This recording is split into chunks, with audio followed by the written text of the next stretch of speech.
Tabii şimdi barış süreci olabilmesi için çatışan güçlerin karşılıklı olarak ateşkes durumunu yaratılması gerekiyordu.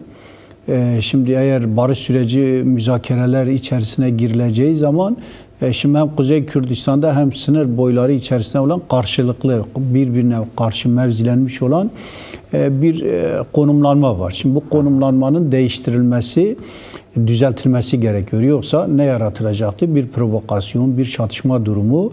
Bu süreç yine işte Türkiye Devleti içerisinde çatışmadan yana olan sürecin gelişmesini, müzakerenin gelişmesini, Kürt soykırımının devam etmek isteyen bir kesim var. Bu süreci baltalamak tabii savaş rançısı bir kesim. Bundan dolayı bu sürecin ilerleyebilmesi için gerekli olan güven artırıcı önlemler hem askeri alanda hem Türkiye kamuoyunda ne kadar ciddi olunduğu, gerçekten stratejik yaklaşıldığı, Türkiye Devleti ile demokratik müzakere sürecinin siyasal temelde yürütülebilmesi için askeri güçlerin geri çekilmesi. Askeri güçler kendisini bir adım geri çekiyor, kendisini yeniden konumlandırıyor.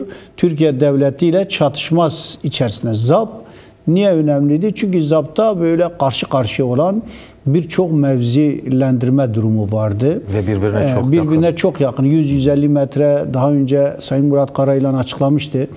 Demişti yani bu risktir. Eli tetikte olan karşısında sürekli bir çatışma durumu var.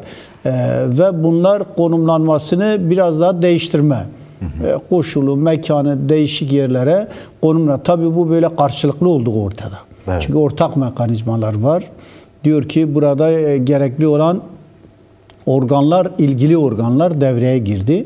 Yani bu işi düzeltecek olan, karşılıklı çatışmadaki olan güçleri biraz farklı konuma getirecek olan bir konsensüs var. Bu konsensüs temelinde yani çift taraflı ateşkes gibi yeniden bir konumlandırma, fiili bir ateşkes durumu, iki taraflı bir mekanizma ya da daha değişik güçler varsa bilmiyoruz. Sadece ilgili organlar deniliyor. Bunlar temelinde bir düzeltme var. Evet. Araya giriliyor. İki güç birbirine tekrardan çatışmaması için belli bir mesafe araya konuluyor. Bu mesafe ne anlama geliyor? Yani yeniden bu güç tekrardan çatışma durumuna girmeyecek, böyle bir provokasyonu yaratılmayacak ve çatışmanın saldırılarının önü durdurulmuş oluyor. Dikkat edilirse bu süreçte HPG BİM'in açıklamaları, Kürt Özgürlük Hareketi ne dedi? Dedi ki yani şu anda böyle bir çatışmasızlık süreci var.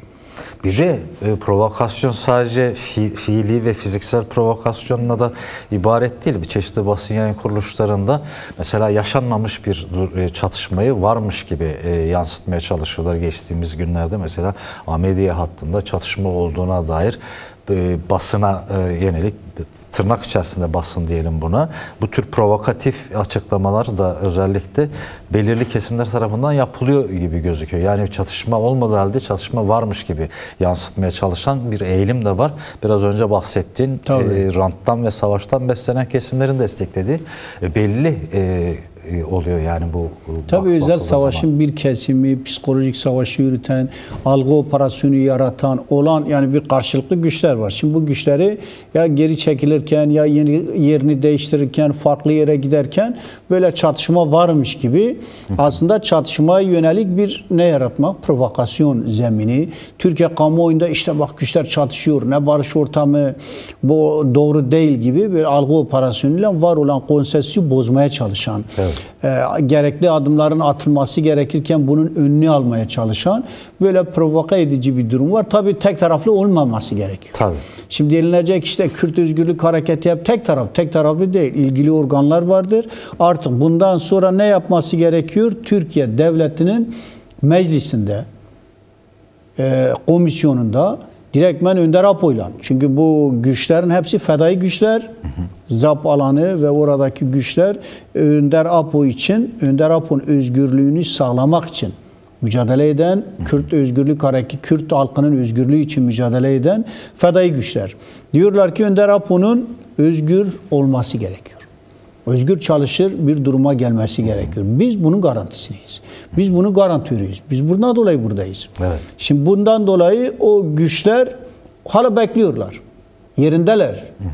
Biraz geri adım atsalar da bir yerde bekliyorlar. Diyorlar ki biz Önder Apo'nun görüşülerek Önder Apo'nun özgürlüğünün özgür çalışır bir şekilde yaşayabileceği bir konumu görmek istiyoruz. Yani o gerilla güçleri, fedai güçler hala kendi farklı alanlarda, medya savunma alanında değişik yerleri var. İsmi, diğeri çok önemli olmasa da birçok alanda kendisini konumlandırabilir. Bir de gerilla güçleri hareketlidir. Hiç, yani bir yerde olabilir ama bir yerde olmayabilir. Gerilla her zaman belirsizdir. Gerillanın konumlandığı, gerillanın illahi şikayetlerle tabii yani. Hareketli bir güçtür. Ondan dolayı gerilla kendisini farklı yerlerde her yere ulaştırabilecek, sürekli hareketli olan, o arazinin her tarafını bilen bir güç olduğu için farklı konumda kendisini o çatışma pozisyonundan çıkarmış. Evet. Bu önemli. Bu Türkiye Devleti artık bunu gerekçe olarak gösteremez. Bu provokasyonların önüne alınacak. Artık top Türkiye Devleti'nde. Gözler yarınki toplanacak meclisteki komisyon toplantısında. Tabii. Bundan sonra ne yapması gerekiyor? Atılması gereken adımların önceliği ne? Gerekli yasal, hukuksal. Şimdi 30 gerilla silah bırakırken ya da gerilla güçleri Kuzey Kürdistan'dan geri çekilirken ne için çekiliyor?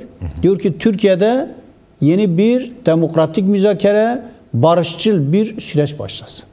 Süreç başlasın. Bunun adımlarının atılması için tabii biz böyle bir adım atıyoruz. Adım atıyoruz. Türkiye kamuoyu görsün. Evet. Türkiye devleti görsün. Güven arttırıcı işte biz gerilladan adımlar bekliyoruz. Karşıdan adımlar attıkça attı adımı. Ne adım atacak? Adımını attı, geri geldi bir tarafta durdu, bekliyor seni. Sen ne yapacaksın? Seni bekliyor. Yani bundan sonrası seni izliyor, seni gözetliyor. Sen nerede ne olsan sana bakıyor. Türkiye halkı sana bakıyor, Kürdistan halkı bakıyor, tüm dünya şu anda bakıyor. Şimdi bu kadar Önder Apo adımlar atarken Türkiye devleti hala bir karış öne geçmedi. Adım atması gerekiyor. Önder Apo'yu baş müzakereci olarak kabul edecek şekilde İmralı'ya gidip Önder Apo'yla gerekli olan demokratik müzakere yapması gerekiyor. Bu meclis bu kararı cesaretli şekilde almalı. İbrahim Kalın giderken MİT olarak Türkiye Dışişleri Bakanı biraz yumuşatmışlar artık üsluplarını eskisi gibi öyle çok böyle karşıt değil. Biraz daha işte savunma bakanları bunlar gördüler. Savunma Bakanı mekanizma ortak. İçinde diyor tamam geri çekildiler. Biz birlikte yaptık. Diyecek bunu. Açık açık. Şimdi kamuoyuna söylemese de doğru diyor. Bunlar geri çekildiler. Biz ortak mekanizmaları oluşturduk ya da organlar var. Neler var? Bunlar bunu o meclise söyleyecek. Söyledikten sonra bu adımı atan Kürt özgürlük hareketi ve gerillaya karşı onlarda gerekli olan hukuksal düzenleme, başta Önder Apo ile görüşerek gerekli olan düzenlemeleri, hukuksal, yasal güvenceleri vermek zorunda. Artık bu adım atılmalı. İşte bunu işte Şeyh Said dönemindeki bilmiyorum 1100 kaçıncı uçumun açıklamaları var. Biz Şeyh Said sonrasındaki isyanın düzenlenmesini için kullanılan af yasaları var ya da daha değişik şeyler biz buna döndürebiliriz. Bu yasalar temelinde çözümler yaratırız gibi açıklamalar yaptı. Şimdi bunu meclisteki komisyon yapmalı.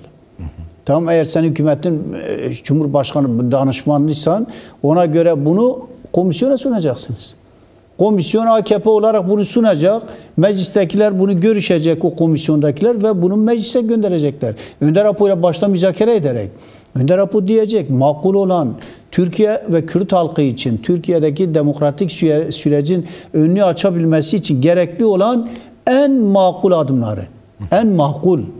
Minimalist, en üstten istenen, işte çok üstten değil. Bunu kim söyledi? Dediler ki Sayın Devlet Bahçeli ne söyledi? Dedi ki gelsin parlamentoda konuşsun Önder Apo için belirtti. Umut hakkından. Umut hakkından yararlansın. Hani umut hakkı? Umut hakkının kapıları sonuna kadar açılsın. Umut hakkı nerede? Umut ilkesi nerede o zaman? Uygulanacak. Verdiğiniz sözü uygulayın. Bu adımları atın. Adımlar bu yani. Kendi söylediklerinin fiili olarak uygulanması. Bunlara başka bir şey istenmemiş. Diyor siz söylediklerinizi adımlarına atın. Sözünüzde durun. Sözünüzde durun. Yani. Yani müzakere böyledir. İki kişi karşı karşıya barış için diyecek ben barışıyorum, kabul ediyorum. Neyi kabul ettin? Tamam umut hakkını, gerekli olan adımları atacağıma ilişkin ben sözümü verdim. Tamam ben de sözünü verdim. Ben ona karşı adım attım. Adım sende. Adımını at ki barışalım, müzakere yapalım, görüşelim. Yani bu demokratik müzakere, demokratik yasaların uygulanabilmesi, özgürlük yasaları için PKK'ya özgü geçiş yasaları denilen, işte artık Şeyh Said dönemindeki süreçte mi daha farklı mı olur? Şimdi bu pek özgüdür. O dönem ayrı, bu dönem ayrı. Meclisin belirleyeceği bir şey bu. Baş danışmanın söylemleri. Çok söylüyor kendi söylemleriyle kalır. Sonuç itibariyle